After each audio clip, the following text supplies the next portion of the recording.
అందరికీ నమస్కారం అండి.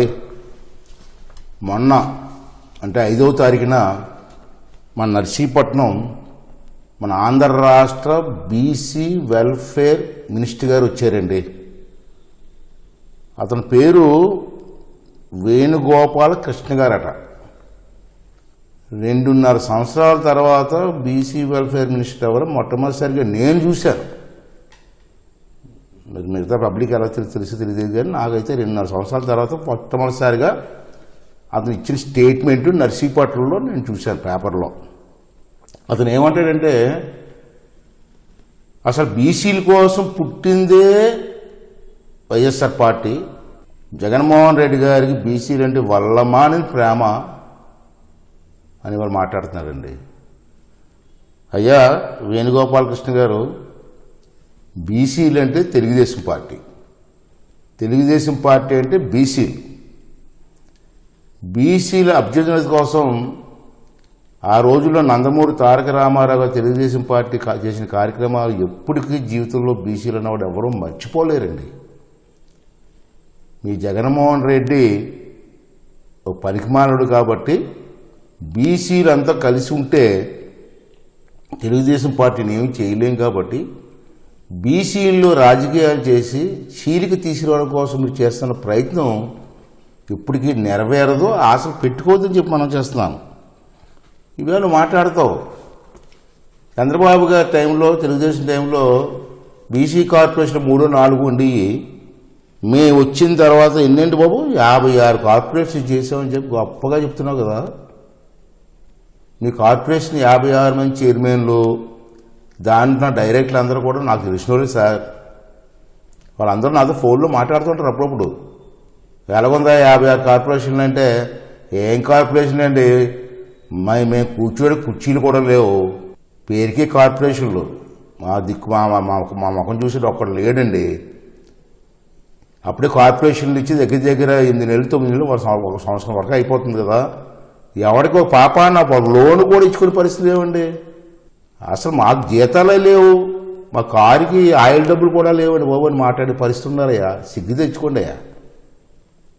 రాజకీయ ప్రచారం కోసం కార్పొరేషన్ ఇస్తారా? ఇచ్చారు పో. ఆ కార్పొరేషన్కి ఇవ్వాల్సిన నిధులు ఇవ్వాలి కదా.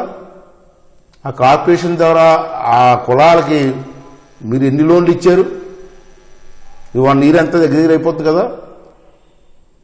ఒక చైర్మన్ అయినా లేదు, చైర్మన్ పక్కన పెట్టి బీసీ మంత్రిగా చెప్పు, ఏ కార్పొరేషన్కి ఎన్ని లోన్లు ఇచ్చో ఈ సంవత్సరంలో, ఏ ఊర్లో ఎక్కడెక్కడ లోన్లు ఇచ్చారు, ఏ లోన్లు ఇచ్చారో పబ్లిక్ పబ్లిష్ చేయి. ప్రజల్లో ఎక్కడ ఒక్క లోన్ అని ఇచ్చారా మీరు? ఆ కార్పొరేషన్లోని మెంబర్లు కూర్చుని కుర్చీలు కూడా లేవట. మీ వాళ్ళే చెప్తారు మాకు. అవన్నీ తెలుసుకో, సిగ్గు తెచ్చుకో. ముందు మాట్లాడే ముందు వాస్తవాలు తెలుసుకొని మాట్లాడడం మంచిదని చెప్పి మనం చేస్తున్నాను. బీసీల కోసం రాజకీయ చైతన్యం తీసుకొచ్చింది ఎన్టీ రామారావు కదా. ఆ రోజు ఎన్టీ రామారావు గారు చంద్రబాబు నాయుడు గారు ఆలోచన విధానంతో రాజకీయాల్లో బీసీలు రావాలని ఉద్దేశంతో 33% రిజర్వేషన్లు ఇచ్చింది రాజకీయాల్లో తెలుగుదేశం పార్టీ కదా. ఆ విషయం మీకు తెలియదా? బీసీలకు తెలియదా? ఆ రోజు చంద్రబాబు నాయుడు గారు బీసీలకి బీసీ కార్పొరేషన్ ద్వారా ఎన్ని లోన్లు ఇచ్చామయ్యా? దాని లిస్ట్ ఉందిరా, తీ. గత ప్రభుత్వంలో మేము ఎన్ని లోన్లు ఇచ్చాం, ఎంత డబ్బు ఖర్చు పెట్టాం, మీరు వచ్చిన తర్వాత 2.5 సంవత్సరాల్లో బీసీలకి ఎంత ఖర్చు పెట్టారు, ఏం చేశారు, తీ లిస్ట్ తీ. రా డిబేట్కి రా, నేను రెడీగా ఉన్నా డిబేట్ చేయడానికి. నేను కానీ అచ్చెన్నాయుడు గారు కానీ కొల్లు రవీంద్ర కానీ ఎంత రెడీగా ఉన్నాం డిబేట్ చేయడానికి. రా, నువ్వు రా, దమ్ముంటే చెప్పు. ఆ రోజు ఆదరణ పథకం, బ్రహ్మాండ పథకం పెట్టాం. అన్ని కుల వృత్తులు చేసుకున్న బీసీలందరికీ కూడా వాళ్ళకి కావాల్సిన వస్తువులు కూడా ఇచ్చాం. దానికోసం సుమారు 4,000 కోట్లు పైగా ఖర్చు పెట్టాం. మరి మీ ప్రభుత్వం వచ్చిన తర్వాత ఆ పథకాన్ని ఎందుకు రద్దు చేశారు? ఆ పథకం వల్ల బీసీలకు ఉపయోగపడుతుంది కదా. మీ ప్రభుత్వం వచ్చిన తర్వాత ఈ పథకాలు ఎందుకు అమలు చేయలేదు, ఎందుకు ఆఫ్ చేశారు, ఎందుకు బడ్జెట్ కేటాయింపు చేయలేదు? నువ్వు చెప్పు. ఒక బాధ్యతగా బీసీ మంత్రిగా మాట్లాడవయ్యా. సుళ్ళు మాట్లాడడం కాదు, ఏది ప్రెస్ ముందుకు వచ్చాం కాబట్టి ఏది మాట్లాడడం కాదు. పెళ్లి కానుక ఇది మంచి కార్యక్రమం. మన ఆడపడుచులకు పెళ్లిలో కార్యక్రమాల ఉద్దేశంతో బీసీ వధువులకు పెళ్లి కానుకగా 35,000 రూపాయలు అందించిన సంగతి మర్చిపోయాడు. ఎంతమందికి ఉపయోగపడింది, ఎంతమంది ఆనందపడ్డారు. మరి మీ ప్రభుత్వం వచ్చిన తర్వాత పెళ్లి కానుక ఎందుకు రద్దు చేసావు చెప్పు? డబ్బులు లేక, అప్పులు చేశా, పైసలు లేక, లేదా బీసీల మీద ప్రేమ లేక? అంతేకాకుండా బీసీల కులస్తులు ఎవరైనా ఇతర కులస్తులు పెళ్లి చేసుకుంటే వాళ్ళకి 50,000 రూపాయలు ఖర్చులకు ఇచ్చాం, పెళ్లి ఖర్చులకి. అలా ప్రోత్సహించాం. మీరేం చేశారు? పైగా ఎలక్షన్లో మీరేమన్నారయ్యా? జగన్మోహన్ రెడ్డి గారిని గెలిస్తే పెళ్లి కానుకగా 1,00,000 రూపాయలు ఇస్తాం, చంద్రబాబు నాయుడు గారు ఎక్కువ ఇస్తా అన్నారు. ఎక్కడిచ్చారు మీరు?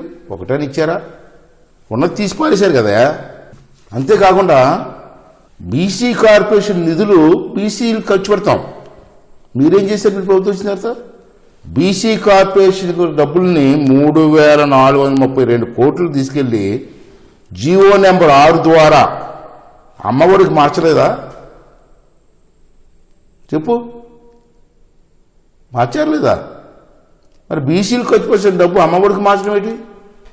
బీసీలు మోసగించినట్టు కదా. ఇంకా ఆత్మవంచన చేసుకో, మాట్లాడుకోయా కొంచెం. ఏది బీసీని ఉద్ధరించేసినట్టు, బీసీల కోసం ఏదో పాటుపడిపోతున్నట్టు మాట్లాడతావు ఇవాళ. అంతేకాకుండా ఇప్పుడు మళ్ళీ వసతి దీవెనట, దీనికోసం 202 కోట్లు జీవో నెంబర్ 1243. మరి బీసీ కార్పొరేట్ డబ్బులు మళ్ళీ ఇస్తున్నారు లేదా దీని ప్రకారంగా? ఇది వాస్తవం కాదా? బీసీలకి ఇంత మోసం చేస్తూ మళ్ళీ బీసీలు మేము వదిలేస్తున్నామని చెప్పడానికి మనిషి అంతా సిగ్గు లజ్జ ఉండాలి కదా మనకి. అందులో నర్సీపట్నం వచ్చిపోయే ప్రగల్భాలు ఏదో ఓడబెడిసేసినట్టు. అసలు బీసీలు చదువుకుంటే బాగుపడతారు అన్నాను నిన్న. నిజమే, దాంట్లో అనుమానం లేదు. బీసీలే కాదు, ఏ కులస్తులైనా చదువుకుంటే జీవితంలో బాగుపడతారు, ఆ కుటుంబాలు బాగుపడతాయి. ఆ కాన్సెప్ట్ అందరూ కూడా బుర్ర ఉన్నవాడు ఎవడైనా ఒప్పుకుంటారు. కానీ మీరు వచ్చిన తర్వాత ఎడ్యుకేషన్ని ఏ విధంగా ఇంప్రూవ్ చేశారు చెప్పు? ఒకసారి చెప్పు. ఎక్కడైనా ఇంప్రూవ్ చేశారా? ఒక మంచి ఎడ్యుకేషన్ ఇన్స్టిట్యూషన్ ఎక్కడైనా స్థాపించారా? అసలు బీసీల కోసం బీసీలు చదువుకోవాలని కాన్సెప్ట్ తీసుకొచ్చింది నందమూరి తారక రామారావు గారు. మొట్టమొదటిసారిగా గురుకుల పాఠశాలలు అని చెప్పి మంచి కాన్సెప్ట్తో మంచి స్కూల్స్ నిర్మాణం చేసి బీసీల కోసం నందమూరి తారక రామారావు గారు. మర్చిపోయాడు ఏమన్నా? తెలుసుకొని మాట్లాడు. ప్రతి జిల్లాలో 2-3 పెట్టారు ఇవాళ. ఆ స్కూల్స్లో బీసీలకి కాదు, ఎస్సీలకి, ఎస్టీలకి, మళ్ళీ అన్ని కులాలను కలిపి మళ్ళీ మిక్స్డ్ స్టడీ చేయడానికి కొన్ని కాలేజీలు ఇవాళ బ్రహ్మాండంగా చేసినటువంటి మహానుభావుడు Nandamuri Taraka Ramarao. Telugu Desam party residential schools ఎన్ని కట్టించామయ్యా రాష్ట్రంలో. చూడు, ఒకసారి వెళ్ళి చూడు, తిరుగు. నువ్వు ఎక్కడ కనపడకుండా కూర్చుంటే తిరిగి గురుకుల పాఠశాల అని చూడు, అప్పుడు నీ కాన్సెప్ట్ అర్థమవుతుంది. అవి కాకుండా ఇంజనీరింగ్ కాలేజ్, ఆ రోజుల్లో ఇంజనీరింగ్ కాలేజీలు లేక చెన్నైయో బెంగళూరు పోయి చదువుకుంటేవారు మా కుర్రవాళ్ళు. చాలామంది బీసీలకి డబ్బు కట్టడానికి డబ్బులు లేక ఇబ్బంది పడుతున్నారు, ఎస్సీలు కానీ ఎస్టీలు కానీ. ఆ టైంలో చంద్రబాబు నాయుడు గారు నాకు తెలిసి చంద్రగారి ప్రభుత్వంలో 250 ఇంజనీరింగ్ కాలేజీలు పెట్టి మన కుర్రవాళ్ళందరికీ ఇంజనీరింగ్ చదువుకునే అవకాశం కల్పించిన పార్టీ తెలుగుదేశం పార్టీ. కాదంటావా? కాదనే దమ్ము నీకుందా? కాదనే ధైర్యం నీకుందా?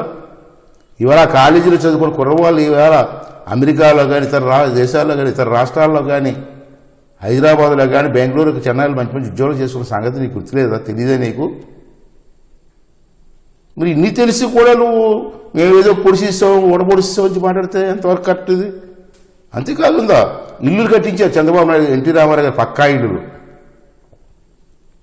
ఆ రోజుల్లో పక్కా ఇల్లు స్థాపించి ఎన్టీ రామారావు గారు. ఆ తర్వాత ముఖ్యమంత్రి అందరూ వచ్చారు, రాజశేఖర్ గారు అందరూ కూడా కట్టించారు. దాంట్లో కూడా బీసీలకి ఇల్లు కోటా ఇవ్వాలని చెప్పి నిర్ణయించింది తెలుగుదేశం పార్టీ. ఇలాంటి మరిన్ని వీడియోలు కావాలనుకుంటున్నారా? అయితే సబ్స్క్రైబ్ చేసి పక్కనే ఉన్న బెల్ సింబల్ను క్లిక్ చేయండి.